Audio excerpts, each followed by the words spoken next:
दीदी, तुमने राशि को ससुराल से वापस लाकर सही नहीं किया। वो एक बच्चे की माँ भी है।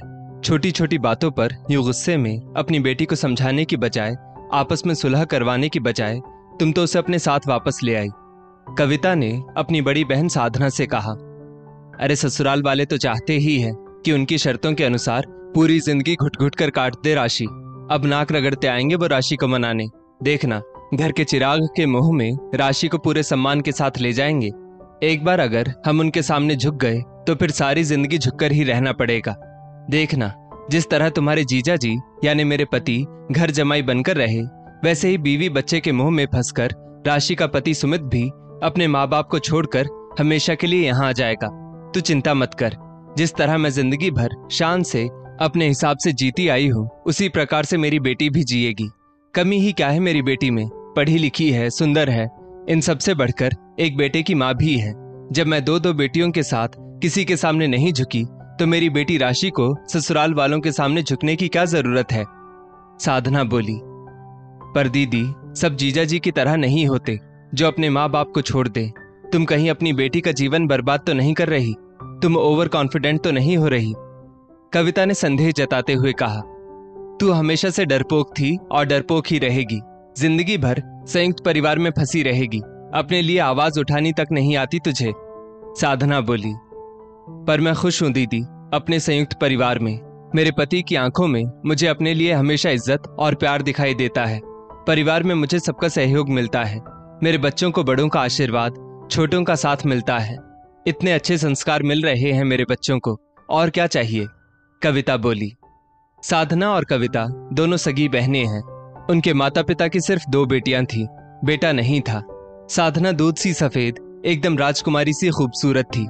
बचपन से ही सब उसकी खूबसूरती की तारीफ करते नहीं थकते थे।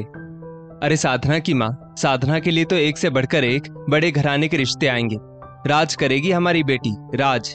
पलकों पर बिठाकर रखेगा उसका पति। बिना दान दहेज सामने से चलकर आएंगे बड़े घर के रिश्ते। ऐसे ढेरों वाक्य सुनते हुए बड़ी हुई साधना, उसे अपनी खूबसूरती पर गुमान होने लगा था। उसे लगता उसमें कुछ अलग ही बात है। अपनी खूबसूरती के दम पर, अपनी शर्तों पर मजे की जिंदगी जी सकती है, जबकि उसमें ना कोई काबिलियत थी, ना व्यवहार कुशलता, न दिल में प्रेम दया माया। एक नंबर की स्वार्थी, मतलबी, नक चढ़ी थी साधना। ग्रेजुएशन कंप्लीट होते ही उसके लिए बड़े घर के बेटे प्रमोद का रिश्ता आया। प्रमोद का संयुक्त परिवार था। माता पिता, 3 भाइयों का परिवार, 2 शादीशुदा बहनें। साधना परिवार की मंझली बहू बनकर ससुराल पहुंची। वो सुंदर थी, इसलिए घमंड तो कूट कूट कर उसमें भरा था। जबान की भी तेज थी। संयुक्त परिवार में भी हर चीज में तेरा मेरा करती। गलती से उसकी कोई चीज को इस्तेमाल कर लेता तो राई का पहाड़ बना देती। सासुमां की समझाइश को ताना समझती और पति को 1 की 2 लगाकर कहती। पति से महंगी महंगी चीजों की डिमांड करती। गहने, फॉरेन ट्रिप, सब उसे चाहिए रहता। साधना का पति प्रमोद उसे समझाता भी कि हमारे यहाँ सिर्फ एक के लिए कोई चीज नहीं आती, सबके लिए बराबर से लेनी होती है। लेकिन साधना प्रमोद से बात बात पर लड़ाई करती और उस पर परिवार से अलग रहने का दबाव डालती, वो भी अपना हिस्सा लेकर। घर में कलह का माहौल बनता चला गया। साधना 2 बेटियों की माँ भी बन गई, पर उसमें जरा भी परिपक्वता नहीं आई। पति से रोज किसी न किसी बात पर उलझती और परिवार से अलग रहने का दबाव डालती। जब प्रमोद ने साधना की बात नहीं मानी तो उसे ये अपना अपमान लगा। साधना नाराज होकर अपनी दोनों बेटियों को लेकर अपने मायके आ गई। मायके में अब केवल उसके माँ पापा ही थे। बहन कविता की शादी हो चुकी थी, जो अपने परिवार में तालमेल बिठाते हुए खुश थी। इधर प्रमोद भी अपनी बेटियों के बगैर दुखी था, लेकिन बेवजह अपने परिवार से अलग होना भी नहीं चाहता था।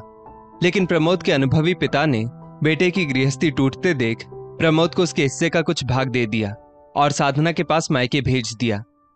बेटा, दूर रहो पर दिल से नजदीक रहो, पास रहकर भी दूर हो तो क्या फायदा? प्रमोद के पिता ने कहा और पुश्तैनी जायदाद का बाकी का हिस्सा दोनों बेटियों की शादी में देने का वादा किया। अब प्रमोद घर जमाई बन साधना के मायके में रहने लगा। साधना का कोई भाई तो था नहीं, इसलिए प्रमोद ही अब साधना के पापा की साड़ियों की दुकान चलाने लगा। प्रमोद अपने दिल पर पत्थर रखकर अपनी बच्चियों की खातिर साधना की मनमर्जी बर्दाश्त करता। दोनों बेटियां राशि और रिया बड़ी होने लगी। साधना के माता पिता भी दुनिया से चले गए। राशि ने एकदम अपनी माँ साधना का स्वभाव पाया था। वैसे ही स्वार्थी, लालची अपनी सुंदरता पर घमंड रखने वाली, अति महत्वाकांक्षी। बेटा, किसी भी कीमत पर ससुराल में झुकना मत। अपनी मर्जी का जीवन जीना। हर किसी को खुश रखने नहीं आए हैं हम। कोई एक सुनाए तो तुम 10 सुनाना। पति के सामने ही काम करना। अपने पति को काबू में रखना। बाकी किसी से कोई मतलब नहीं रखना। ऐसी गलत शिक्षा देकर साधना ने अपनी बेटी राशि को उसके ससुराल भेजा। राशि नई बहू होकर भी शादी के शुरुआती दिनों में ही दबंगई दिखाने लगी। छोटे बड़े का जरा भी लिहाज नहीं था उसे। वो बस अपने पति के साथ परिवार से अलग होकर रहना चाहती थी, ताकि बिना किसी रोक टोक के आराम का जीवन जी सके। जबकि उसके सास ससुर ने परिवार की भलाई के लिए ही कुछ नियम कानून बनाए थे, जैसे रात का खाना सब साथ बैठकर खाएंगे, अपने कमरे में ले जाकर कोई खाना नहीं खाएगा, नॉनवेज ना घर में खाया जाएगा ना बनाया जाएगा, बहू को नहा धोकर किचन में प्रवेश करना होगा।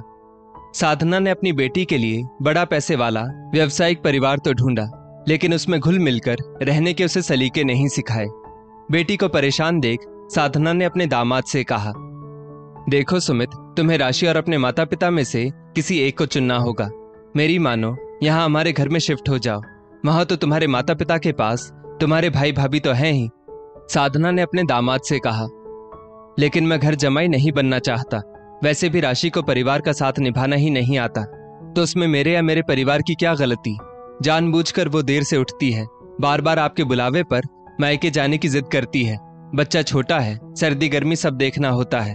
तुनक कर जवाब देती है, कहती है मैं केवल अपने पति और बच्चे का ही करूंगी, दूसरों का नहीं। यह मेरी माँ उसके भले के लिए कुछ कहती है तो उसे सुई सी बात भाले की तरह चोट करती है। जबकि आप कभी उसकी आलोचना करती होंगी तो वो सहज रूप से स्वीकार करती होगी। हर बात पर लड़ती झगड़ती है। बात बात पर झूठ बोलना भी उसकी फितरत में है। उसके लिए परिवार का मतलब सिर्फ पति पत्नी और बच्चा ही है, जैसे सरकारी नियमों के तहत जारी हुआ हो। माँ होकर भी उसने अपने बच्चे को दूध पिलाने से इनकार किया कि उसका फिगर खराब हो जाएगा। मेहमानों के आने पर अपने कमरे से बुलाने पर भी बाहर नहीं आती है। हर वक्त घर में भूचाल की स्थिति बनी रहती है। अगर आपका बेटा होता और आपकी बहू ऐसा व्यवहार करती तब आपको कैसा लगता।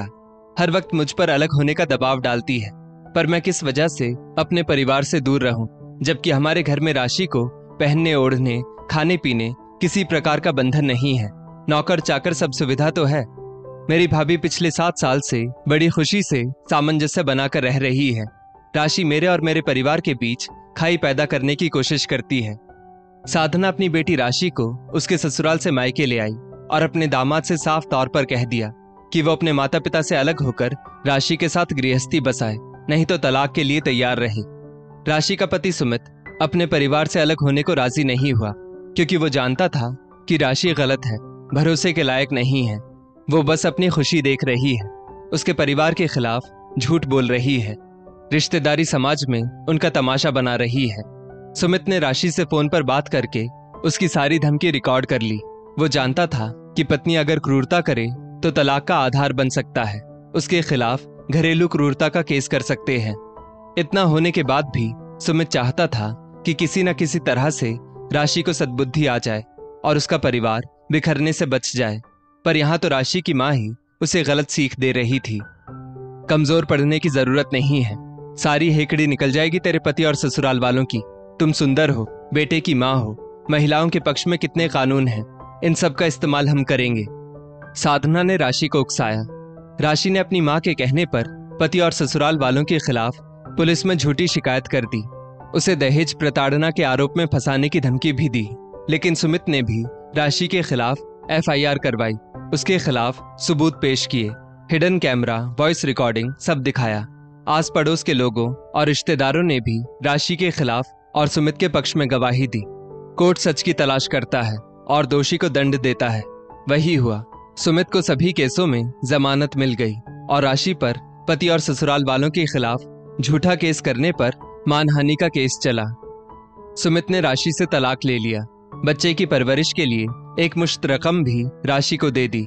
सुमित तो बच्चा अपने पास रखना चाहता था, पर बच्चा काफी छोटा होने की वजह से कोर्ट ने बच्चे की कस्टडी राशि को ही सौंप दी।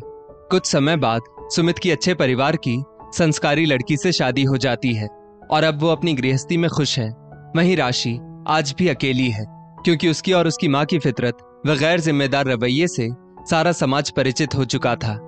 राशि अपने अतीत पर अफसोस करते हुए बैठी है कि काश उसने अपनी मां के बहकावे में आकर अपनी बसी बसाई गृहस्थी ना छोड़ी होती।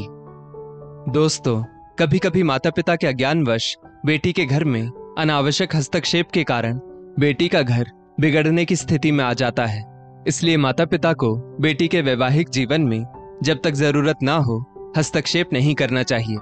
उसे धीरे धीरे अपने घर संसार में स्थापित होने देना चाहिए।